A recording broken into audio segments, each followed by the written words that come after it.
Ысык-Көл областынын Каракол шаарындагы номер 1 инновациялык мектеп гимназиясынын 11 классынын окуучусу Курсантов Эмир, Чыңгыз Айтматов, Саманчынын жолу, Майсалбектин каты. Апаке. Ак сүтүңдөн айланайын, апаке. Мен сенин кандай киши экениңди билбегенде бул катты жазбайт болчумун. Сенин акылмандыгыңа, кайратыңа, сенин күчүңө ишенип, алакандай акпаратты тиктеп отурган кезиң. Бирок да, ишенсең да, жүрөгүңдүн түпкүрүгүндө мага айтылбаган суроолордун калат. Балам, кантип өз өмүрүңдү өзүң кыйдың? Адамга бир гана жолу берүүчү бул жарык дүйнө менен кантип өзүң эле коштошуп кете бердиң? Мен сени эмнеге төрөп, эмнеге чогойттум?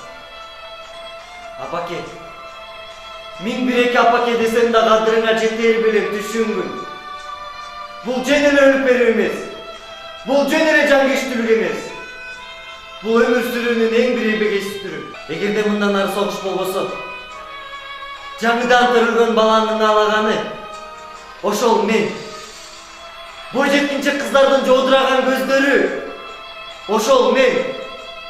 Жаңыдан көгөрүп чыгып келаткан бутак ошол мен. Мугалимдин биринчи үйрөткөн ат тамгасы ошол мен. Ошонун баары мен. Ошонун баары мен деп билгин, апа. Ыйлаба, апа.